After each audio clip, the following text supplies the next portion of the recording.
Hi, y'all. This is Kristen Chenoweth. Hi, I'm Gloria Stefan. This is Sarah Bareilles. Hi, I'm Patty Lapone.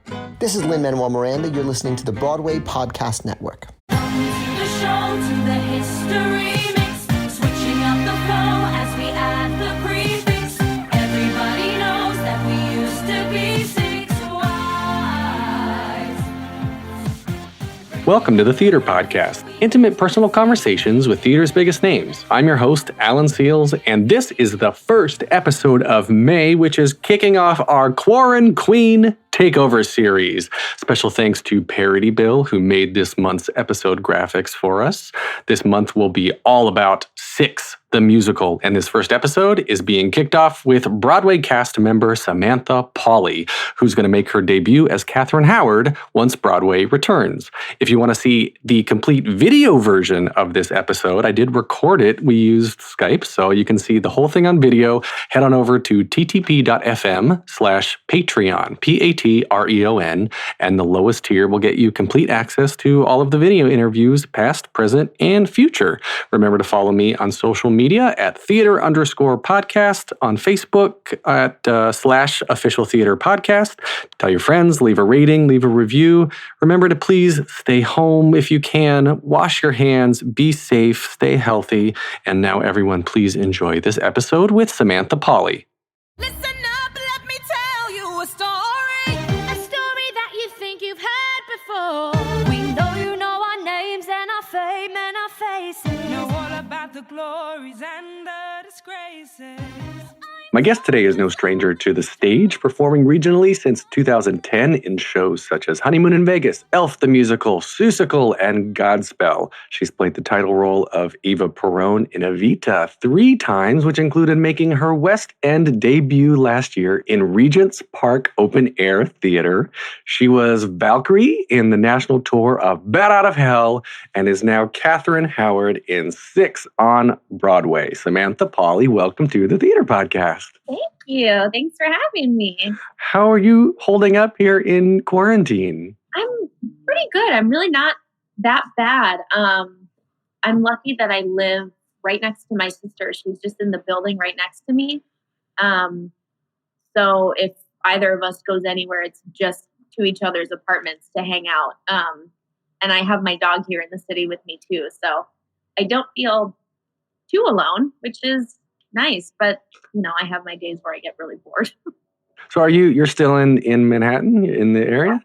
Yeah, I thought about going home to Chicago that's where my husband is and we have a house there. But I didn't leave right away because, originally no one was really sure how long this was going to last. And they were like, April 13th, that's when we're planning on coming back. And so I was like, okay, I'll just hang out and wait. And that didn't happen. So just hanging out. You were robbed of your Broadway debut. I know. It was just it was such a weird day too, because so many other things had already started to get canceled, but like no one told us anything, and we were all kind of hoping that like surely everything will go dark tomorrow. We'll at least open tonight and have the party, and then that's fine. Like if we have to take a month off, that's cool. Just let us open and let us have the party. And I don't think none of us really heard anything until maybe like 3:30, almost 4 o'clock in the afternoon. Yeah, it was March 12th. And I was like 6th or 7th row center, March 11th, your final preview. Oh, great. So I was there and I was like, this is going to be great. They're going to open. They're going to get they'll be in Tony contention. It's going to be awesome. And then the next morning, Moulin Rouge was like, both shows are canceled today. And I said, oh, somebody's got it. Like, there's no way they would close early unless, the producers knew somebody had it or whatnot. And then all of a sudden, just came out that afternoon and immediately I thought of you and the cast, like I felt so sad because there are so many of you who are making Broadway debuts, Yeah. and the show has had so much of a build up, and it's been going everywhere. It is so popular, and so many people are anticipating this. And then it was just like, nope, sorry, we have no idea. Yeah. I think one thing that helped a little is that, I mean, obviously we'd been in previews for about a month. So I feel like I already made my Broadway debut. Like, we did the thing. I had like our first preview. I was very emotional and cried. But then, during previews, we're in rehearsals almost every day still working and then doing the show at night. So I was disappointed. I was sad. I was excited to officially open because, like you said, there's been a lot of anticipation for 6. But I guess I also consider this somewhat of a not a blessing, but something that was meant to happen maybe for us because a lot of us had been sick or had, vocal fatigue and just needed some time because we've also been doing this show for almost a year. And our time off from it has been very limited. I think the most amount of time we've had off. I mean, I went away to London and had like months away from the show, but I was still doing another show. Which was not easy either. Which was not easy.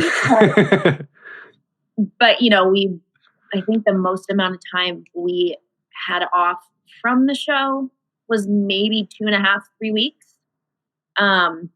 Because we had some time, but then we had to come to New York and do press in October. And so I think a lot of us are using this time to rest and take care of ourselves the way that we've probably needed to for a while. Yeah. Yeah. And it's kind of a blessing in disguise in that respect. The voices are going to come back stronger, and there's going to be a certain amount of conditioning, like cardiovascularly for your show, and shows like Moulin Rouge, The Dancers. I mean, like, come on, that's something you can't just go back into.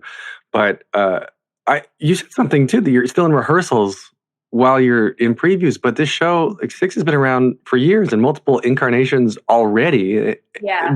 What's changing? What's being worked on? Nothing in terms of like songs or, choreography really changed that much. There were a couple things that changed, like snippets of lines, or there was some music that got rewritten to just like amp it up for Broadway, if that makes sense. And there were a couple things with the choreography that had changed that we may have like originally been taught incorrectly, that then the choreographer from London was with us now for all of these rehearsals. We only had her in Chicago when we first started for a week. And then she had to leave. She was doing Hamilton in the UK. Oh, that old thing. That old chestnut. Hamilton, But we had a lot of time with her, so she was able to get like really picky and really specific with how she wanted things to look. But Lucy and Toby were also using that time, I think, to just like play around with stuff. And, the show is good as it is. And Lucy has told us this many times, like, the show could work like in a basement with no audience. Like, the show is fine and it's good. And we could open, tomorrow and be okay. But we have the time. So they wanted to use the time to like, maybe we'll try this joke this way, or maybe we'll try singing it this way. Like, we have the time. So let's experiment and see what works and what doesn't. Which is what previews are for.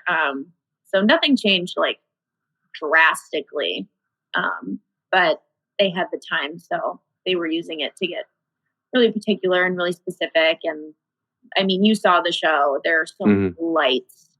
There is so much tech-wise that they were doing a lot of stuff with that too. They added a couple extra things with lights that sometimes would work and sometimes wouldn't. And so they were doing a lot of changes. Which is, it's beautiful. It's a rock concert about history on Broadway. Yep. Like it's such a unique kind of thing.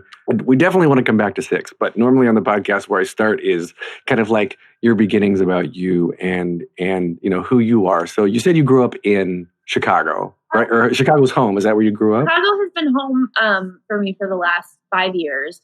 I am originally from Iowa. That's where my parents are still.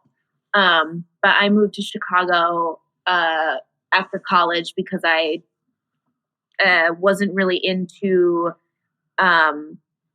just the New York audition scene in general. I had been out here a couple times, like as a non-equity actor, trying to pound the pavement and, wake up at 4 a.m. and go wait in line only to probably not get seen. And that's just that wasn't ever something that I was interested in doing. And while I was still in college is when I met my now husband, and Chicago was kind of our compromise. He went to college at Illinois Wesleyan, and he went to law school at Notre Dame. So he knew a lot of people still in the Chicago area. And I just kind of did my research about what the best theaters were to work at and open calls and this and this and that. So we decided on Chicago. I think we had been there for like 2 months, and I booked my first job. I didn't have any equity points. I had never worked in an equity house before. I booked Godspell at the Marriott Theater, and they just offered me my equity card to do the show, which I was kind of reluctant about, but was a good decision in the end. And I've been fortunate since then to be working pretty regularly in Chicago, which was another reason that I didn't really feel like I needed to move out to New York, because about a year after being in Chicago, I got an agent. I signed with an agency, and they were sending me out to New York enough for things, or I was getting called out here for enough stuff that I was like, well, if I can work regularly in Chicago and, book an $80 flight to go to New York for 48 hours and then come back, I'll do that. I'll continue to do that. So we've been there ever since. And then I finally did book something, and it brought me out here. Well, when like the singing and the acting, where did the love for theater come in? Have you, like as a kid, were you always singing and performing? Not really. I know, there's a lot of people that are like, I've just been doing this since I was 3 years old. I think my love for singing just came from watching Disney movies. I wanted to be Jasmine, and I wanted to be Ariel. I didn't see my first Broadway show, I think, until my junior year of high school. But that's also when I did my first show. The end of my junior year, they had auditions for like the Pajama Game. Didn't know the show, didn't know what it was. I sang in choir, and I did choir in like junior high and, stuff like that. But yeah, end of my junior year, auditioned for the musical. I thought it was fun. The choir took a trip to New York, and we saw Drowsy Chaperone and Wicked. And me being really dumb, I didn't know what Wicked was, didn't know what any of it was. And we saw Wicked, and intermission happened, and I thought that was the end of the show. I'm not kidding you. And I was like, cool. So now what? Like, I was like putting my coat on to leave. but seeing that and doing, the show and having fun, I was like, this seems pretty cool. Like, this seems like something that I could do. I think that maybe I could go to college for this, and I could try it out. And I think because of that, because I got started so late, my parents were very like, well, but what if it doesn't work? Like, what's your backup plan? The people right. that say stuff like that. And I just kept saying, I don't know. because I'm not very good at like math or science. Like I honestly didn't know what else I could do. Well, that's actually what I was going to say was junior year is late to all of a sudden decide, I want to go to college for this. Yep. I wasn't very, I wasn't aware of like, what's the best college to go to for music theater. But I had a really great drama teacher in high school that I think he was kind of clocking me, like, she auditioned for the musical. She seems really good at this. Okay, she seems to really like it. Now she seems really interested in like going to college for this. But he knew that I wasn't aware of like how to even apply for college. How do I audition for a school? There's circles you have to be part of to know this stuff. Yeah. Like I didn't know what, what the top places were. But, there's like International Thespian Festival. And I think every state has their own thespian festival, maybe. But my school went to Iowa Thespian Festival. And he just like was taking me around to like a couple different colleges that were there. He's like, I've heard about this one, or I know so-and-so from this school. I know this person from this school. So I'll introduce you. And while we were there, I auditioned. They were doing like a scholarship auditions while they were there. And I was like, yeah, I'll audition. And he like helped me pick stuff out, but he was like, you don't really know. You're not super experienced. I know you're really new at this. So don't get your hopes up, but we'll pick out your stuff and whatever. So we had to do like a song and a monologue. And I remember sitting in the hallway of like this high school that we were at, where Thespian Festival was at, and seeing everybody was dressed up in like audition clothes. Like all the girls were in their jewel tone dresses, and the guys were in like nice pants and a shirt. And I was in like more like dance type clothes. I was in all black, and I had on like yoga pants and like just a top. And I remember sitting there, and I called my mom, and I was like, Mom, everybody else is like super dressed up. Everybody else is very dressed up. And now I feel like I'm going to look really dumb. Oh, there's my dog. Like, I feel like I'm going to look really stupid. I don't know what to do. And she was like, it's going to be fine. Just do the thing. Like, nobody told you had to dress up. And I was like, okay, you're right. Went in, did my stuff. And then that night, like the final night of Thespian Festival, like announced the winner. And I remember sitting there, and they were like, it's Samantha Pauly from troupe whatever number. And I remember being like, no, that's no way. And my drama teacher, he was crying. He was like, I'm so proud of you, blah, blah, blah. So like it might have been that moment that then my parents were like, oh, okay. So like she could. So you just rolled up and won this thing with like no voice lessons, no formal training. Yeah. Just wow. So, I mean, have you taken voice lessons since then? Yeah. You went to college for this. Yeah, voice lessons. I have a voice teacher in Chicago who is actually the music director for Six here. But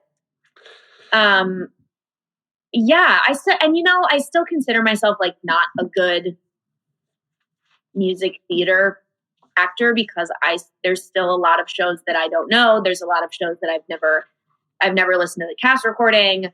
A lot of shows that I should probably know like what they're about, and I just don't. I don't keep up with like what's new and like what's happening right now. When Six came along, I was like, I don't know what that is.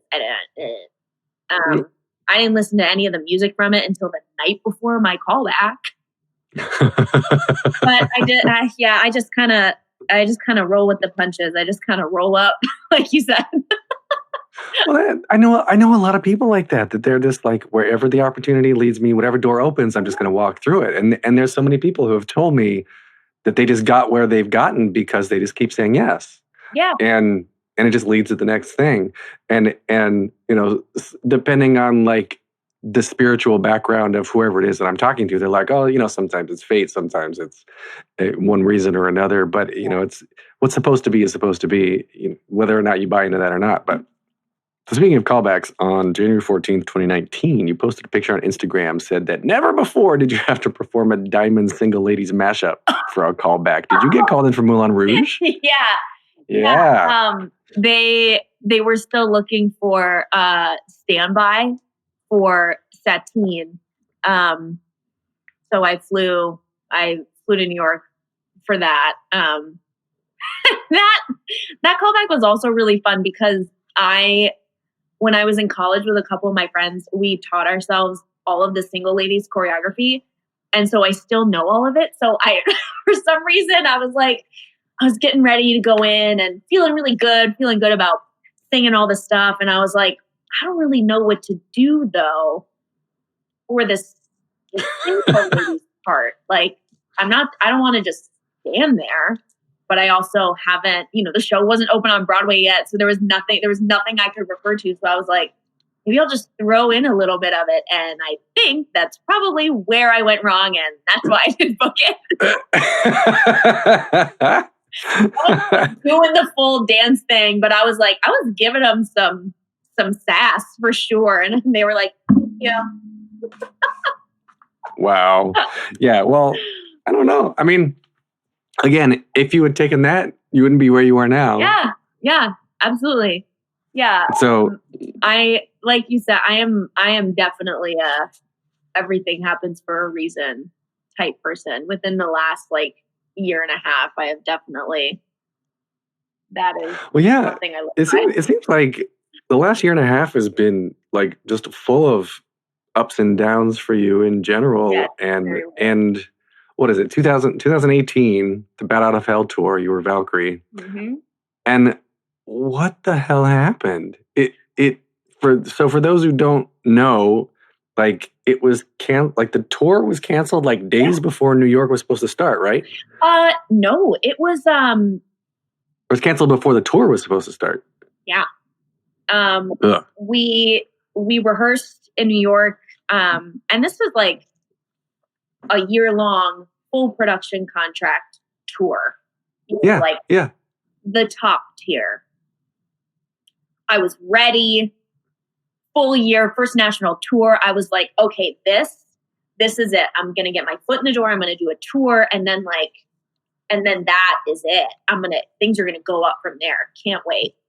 And we rehearsed for 5 weeks in New York. We started in Toronto. We were in Toronto for 3 weeks, I think, 4 weeks. We teched the show. We opened there. We were sold out almost every single night. And 3 days, I think, before we were supposed to come back to the U.S. and open in Detroit, we had understudy rehearsal that day. We went on a dinner break, and we got a big text message from our stage manager saying, hey, we're going to have a company meeting at 7:00 in the house. The show that night was at 8:00. And everyone was speculating, oh my God, what is this about? What's going on? And in my mind, I was like, oh, it's probably just a meeting because we have to go back to the US, and it's a meeting like we had before we left. Make sure you have this, make sure you have your passport. Don't bring any weed gummies back, whatever. Which I guess is a real concern now. Yeah. And, walking from my dressing room to go up to the theater for this meeting, I could sense from a couple other people within the cast, something was wrong. And looking back now, there were a lot of red flags that I had never been on tour, so I wasn't aware. But we went upstairs to the theater, and everybody was there except for our director and any of the producers. None of them were there. Our main producer sent an email to our company manager and said, I need you to read this to the cast. and she had asked if she could wait until after the show. And they said, no, you have to tell them before the show. I think because they had already canceled all of the trucks that they were going to load the set onto, and they didn't want that information getting out before or during the show. Mm. So they brought us all in. Our company manager had a piece of paper in her hand, and she was like, I'm really sorry that I have to do this. And a couple other people had figured it out already and were like yelling and, like yelling obscenities and whatever. And I'm just sitting there. And she read this note that said, we're going to close after Toronto. Continuing the tour just isn't in the cards right now. We're hoping to pick back up again in the summer of 2019. That was it. They didn't tell us why. They didn't tell us what they were going to do for us, if they were going to pay us any money, what was going on. And I just started laughing because I could not believe it. I was like laughing, and that turned into ugly crying. And our company manager was like, so, we'll send you guys home on Sunday or Monday, whatever you guys prefer. And collectively, everybody was kind of like, what home? Where are you going to send us? Because most people lived in New York and they had sublet their apartments for a year. So everybody was like, what home? Where am I supposed to go? What am I supposed to tell my family? Wow. Someone in the cast had booked King Kong, but said no because this tour was more money, and he was trying to make money so that he could send his daughter to college. Oh, no. So we never ended up finding out why. They paid us for the rest of that week and the week following. And it ended up turning into a big kind of a legal thing with Actors Equity, because the producers had done it just in time and given us technically enough notice so that they didn't have to pay us any money beyond the following week. So nothing for the tour or anything? Nothing for the tour. And so it turned into this big thing with us and Actors Equity saying like, cool. So technically within the rules, producers or, companies can give a week's notice for a year-long tour, and then they owe us nothing. Like we have turned down other jobs. We have given up our place to live. We have, put our full trust into these people, but that's the only protection that we have. And so a kind of a cool thing was that, then it turned into this big discussion with Actors Equity about them looking closer into, how do we make sure this doesn't happen again? How do we make sure that we are providing more protection for our actors? So that happened towards the end of 2018. I came back home like the beginning of November, and there were 2 other shows back in Chicago that I had said no to, that then I went to because I was home to see my friends, but I just had to sit there being like, cool. Auditions for everything in the spring had already happened. I missed all of that. It's kind of sent me into like, I was really depressed. I knew I was going to have to like go back to working part-time at SoulCycle, which I was doing before that. And it was bad enough for a while that like my husband reached out to a couple of my friends to be like, I've never seen her like this before, and I don't know what to do. I don't know how to help her anymore. So I need anyone to tell me what to do, to tell me how to help her, to make her feel better. There's nothing I'm doing is working. And I think I had kind of decided at that point that I was like, you know what, I need to take a break for a while, because I put, all of my trust in what I thought was a sure thing. And theater's never a sure thing, but to me, and I think most actors, a full production contract on a year-long tour is like, we're good to go. With no expenses at home or wherever that is. Yeah. Yeah, that's good. And I was one of the lucky people. We had our house. We had already bought a house back in Chicago, so I had a home to go back to. But there were plenty of my friends within the cast that went to go back home and move in with their parents, or one of my girlfriends from the show, I think in a matter of 3 months, hopped around to 4 different sublets. So I was done. I talked to my sister and I was like, I think that I don't want to do this for a while. Theater isn't making me happy anymore. I'm not excited about new projects. I don't want to go to auditions. I feel like people are having me come audition for things because they feel bad. And I don't want that. I'm not into that. So I stopped auditioning for stuff for a little bit, for a couple months. And then 6 auditions started happening, and Chicago Shakes asked me to come in, and I said no 3 times. And there, the Marriott Theater where I got my first job in Chicago, had asked me to be a part of their production of Footloose, and no, I didn't audition, nothing. They were like, "Hey, we want you to play Rusty. Come do this." And that one, I was like, okay, I love working at the Marriott Theater. That I've done like 10 shows there. That they are like home. Mm-hmm. So I was like, I can do that. I know they're going to pay me well. I'll do that for 2.5 months. Great. And I kept saying no to 6 because I already had this other job. I was like, no, I can't do that to them. I can't drop out of the show. And it just kept coming back. They just kept asking me to come back, and audition for it. And then finally one night while I was at work at the Marriott, the music director, Roberta, called me, and she had left me a voicemail, and I still have that voicemail on my phone. I will not delete it. I'll never delete it. But she called me and left me a voicemail saying, like, we've had the first couple days of auditions. We're not seeing what we want. I think you should at least make a tape, because then you can be on their radar, even if you don't do the show, if the show goes somewhere else, or if anything happens with the show later. Right.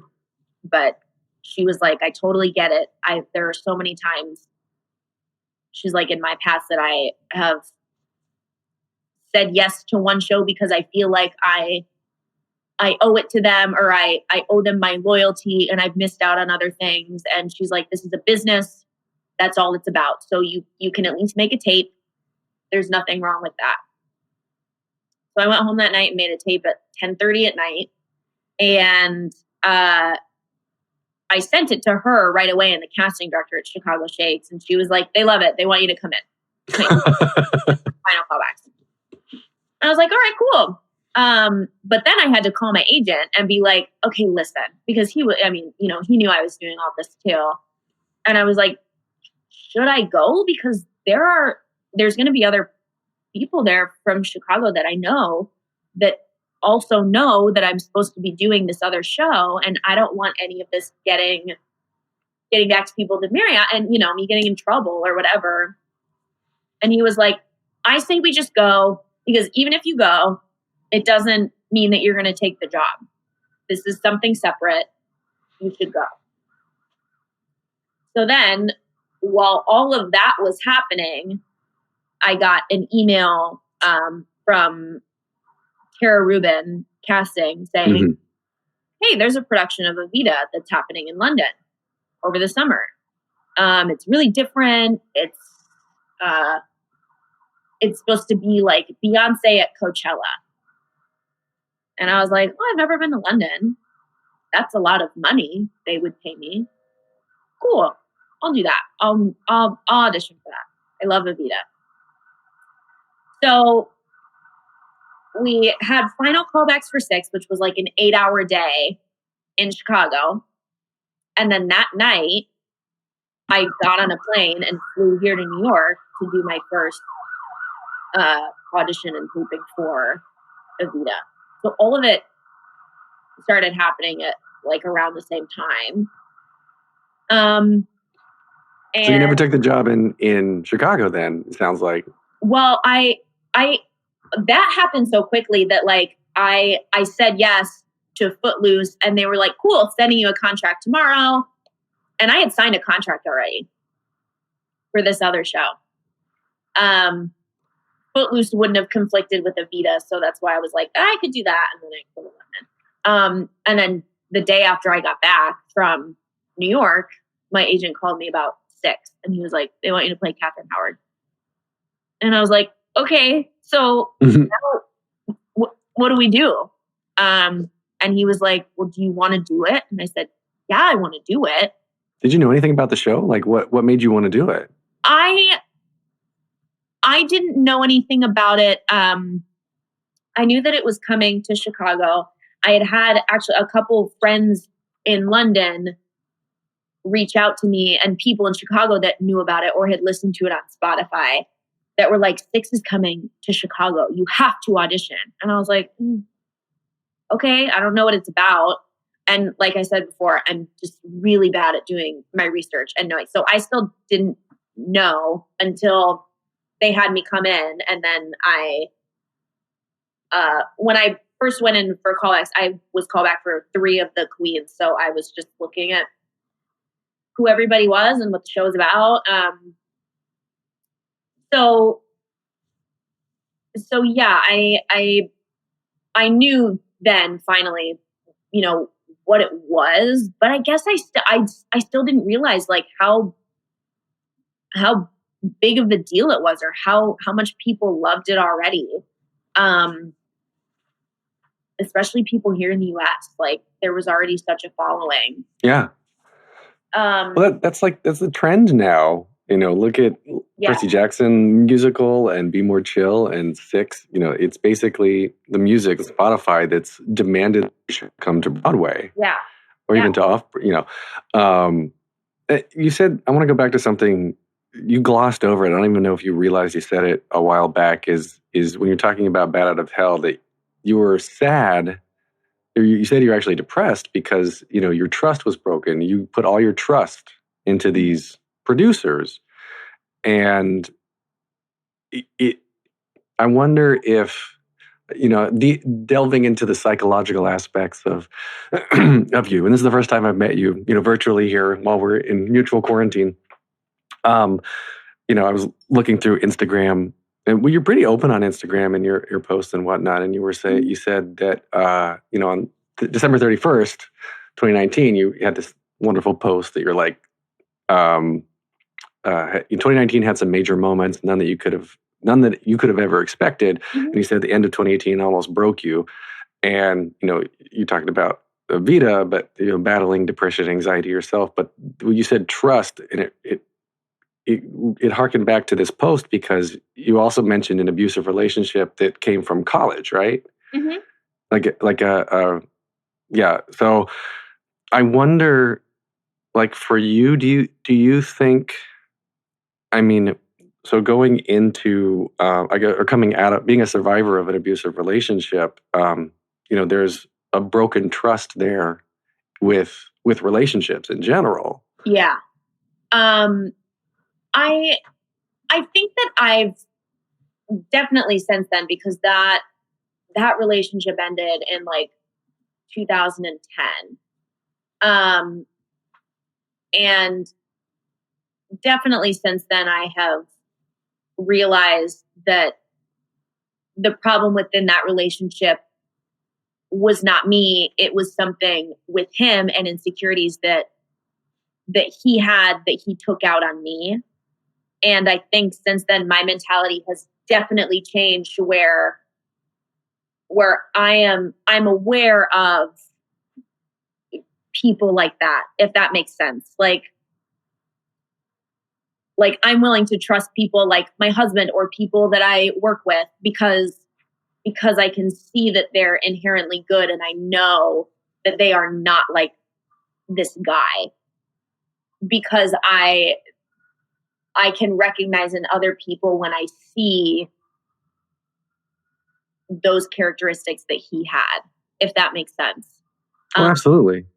I especially in terms of like, because, you know, within a relationship like that, I think the trust comes in other forms. Whereas like, if I'm trusting the people that I work with, or, you know, producers or directors or whoever, that I think, at least for me, is a different kind of trust. Like, I know that you're going to take care of my paycheck, and you're going to make sure that the stage is safe, and this and this and that, and that we're doing what we're supposed to be doing on this day, and we're ending rehearsal at this time. Like, that to me is, I've been able to, like, mentally, that is different.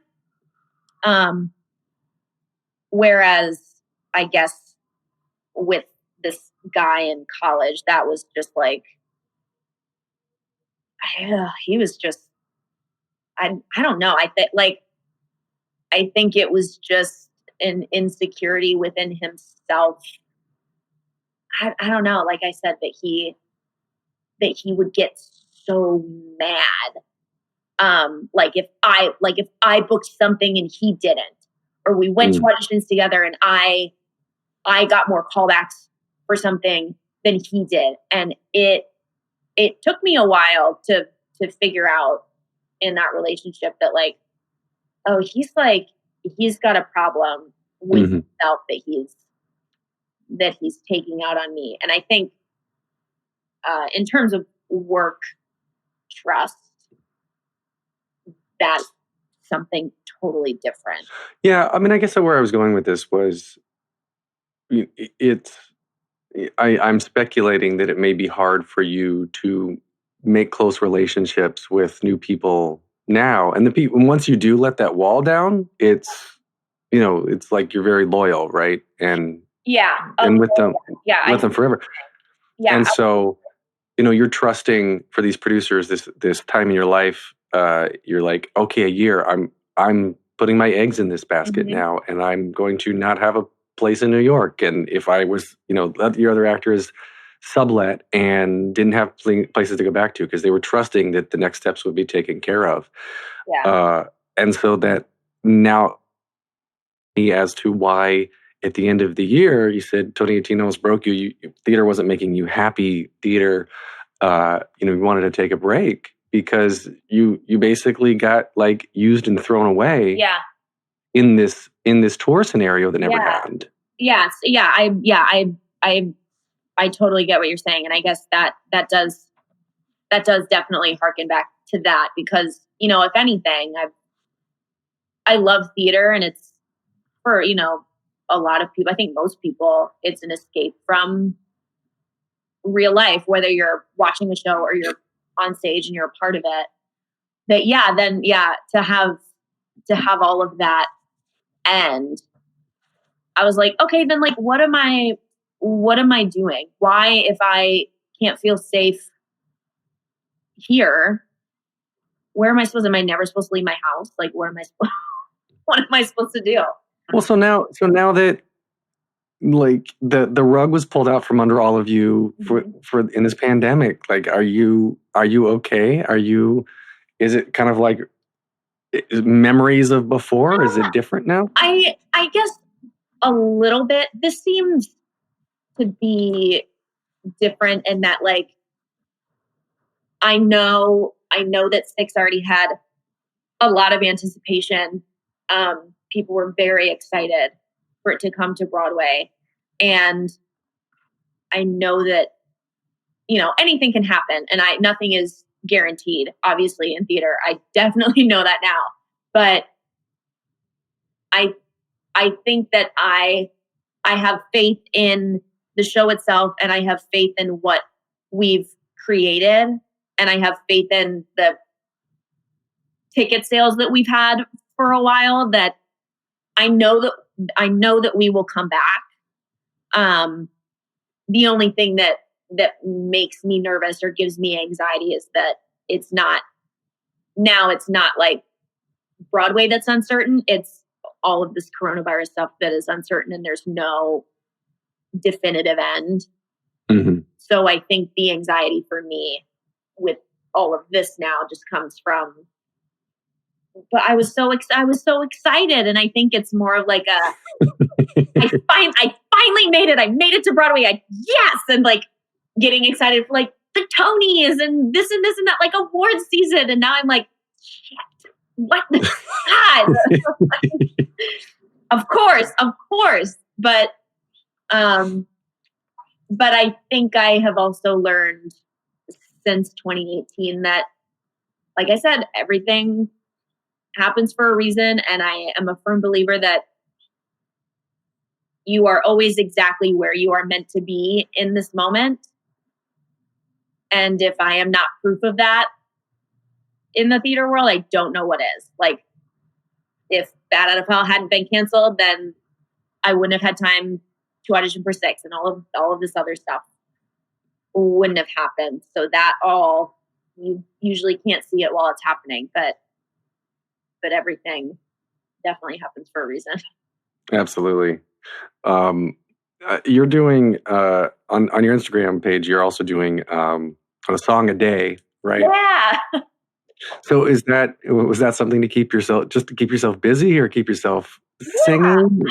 I think both. Now, after the first week, I figured out that, like, okay, if I wake up at this time and I like wake up and I work out and I eat breakfast, then I can usually start filming my song around this time, and I can edit it and then post it try and post right at 4:00 every day.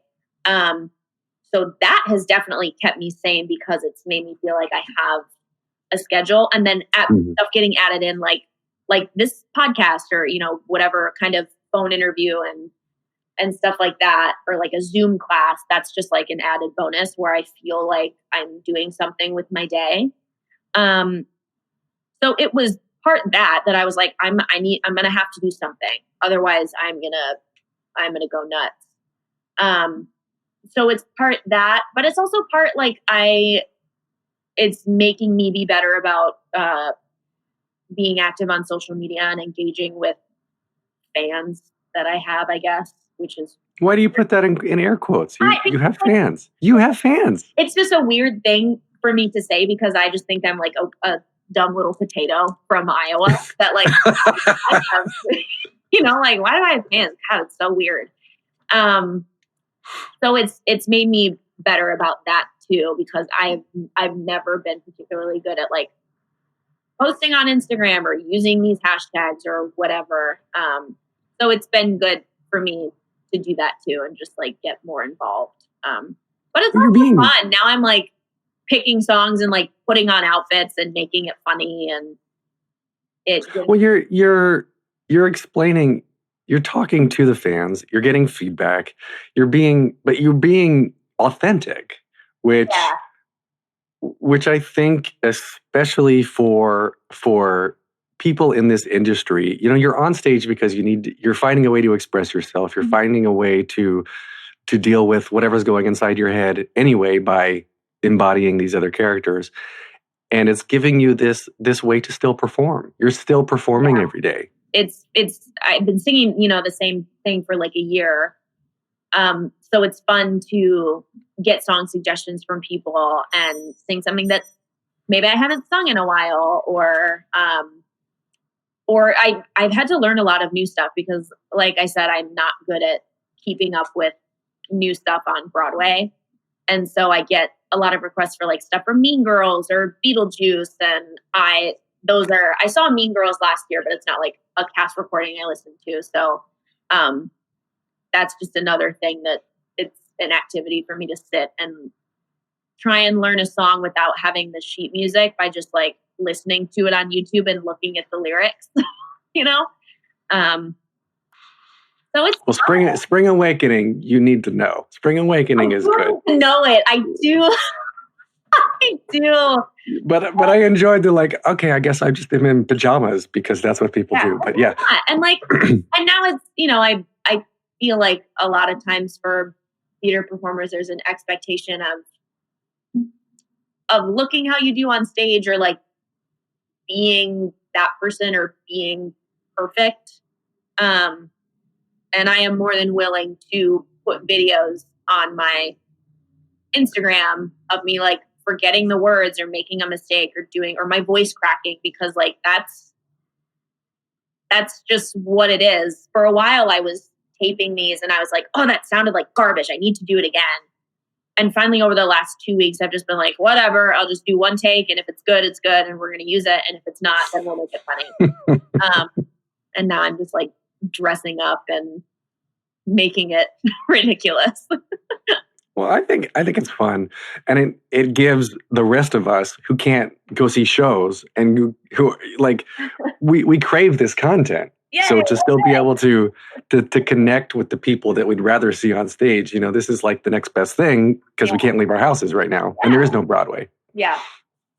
So, well, there is Broadway. It's absolutely changed, of course. Yeah. But for 6 being like very women empowerment, it's all the band is female. Like, is it a different vibe for you, a different dynamic or a different energy on stage? Because the whole show is about women's empowerment anyway. Yeah. I guess it's not like it is a different vibe on stage. But only in the sense that like now that the 6 of us have been together for a solid year, that we are all best friends. And I say that very genuinely. There isn't anyone that doesn't get along. We all love each other so much and we always support each other.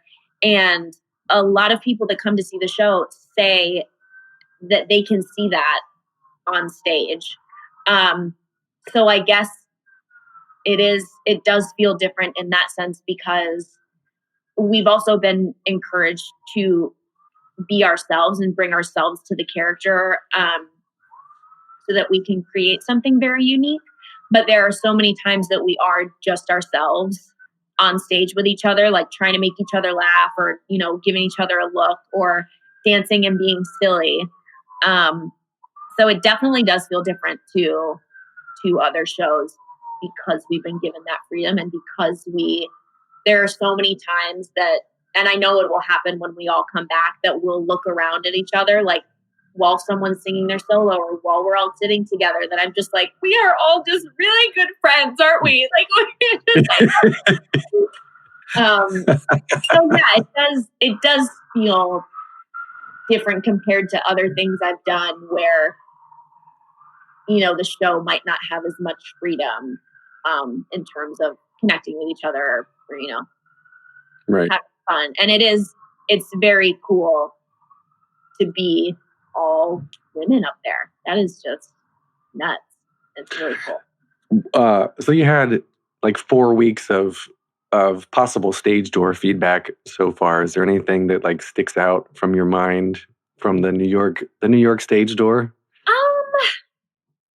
I think the only thing that like really sticks out is like the security that we have that's out there with us, which just cracks me up because a couple nights a week there will be the same like 2 or 3 guys that come that have like stacks of programs or posters that they go and then sell on eBay. Yeah. And security guys know who they are. So they'll come out and they'll announce to everybody like, oh, the girls are doing selfies tonight, or they're not doing selfies, or make sure you have your cameras ready and whatever. And they're these huge guys. Like they are scary. And security.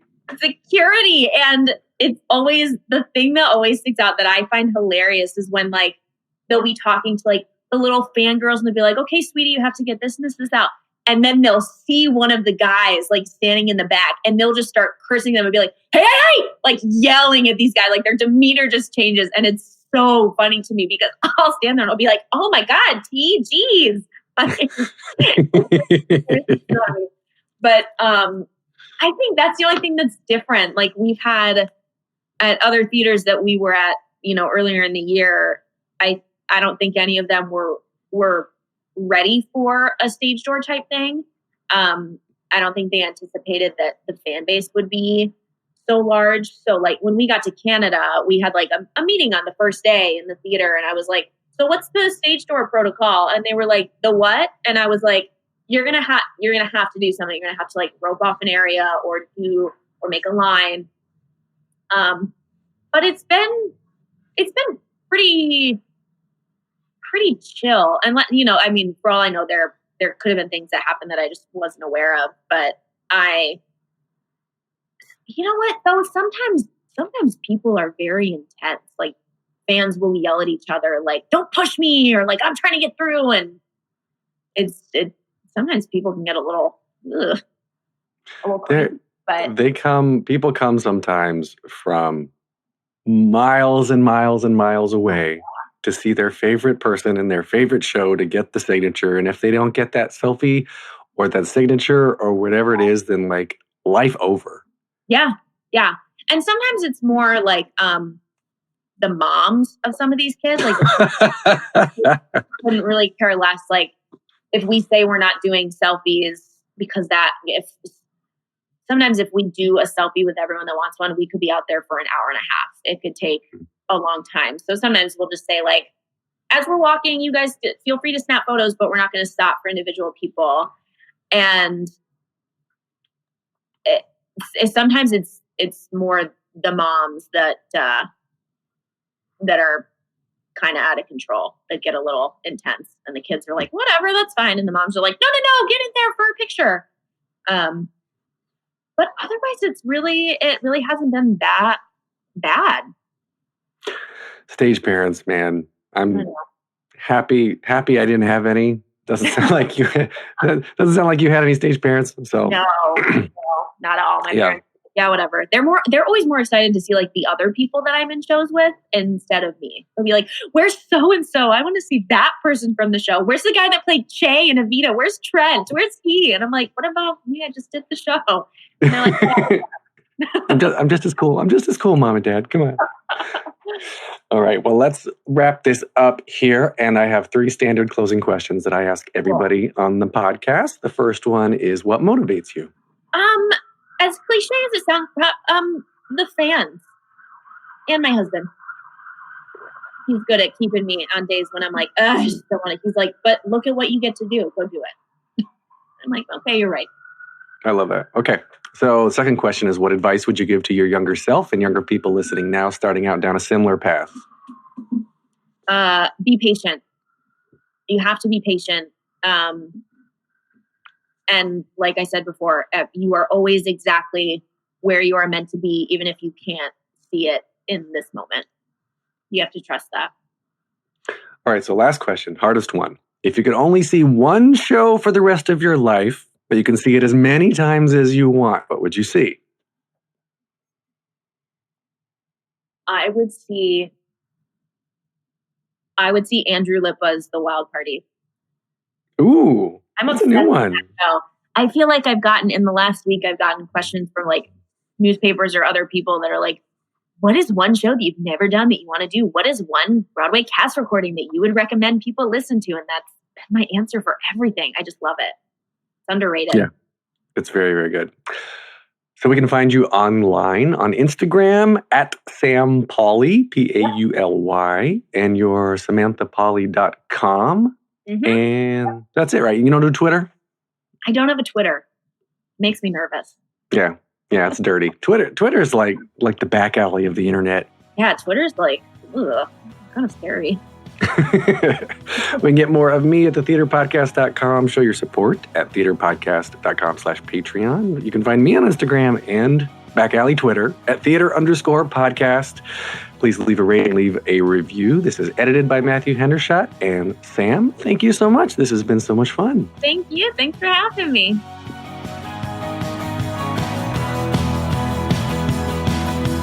Take a deep breath, make the world a little colorful.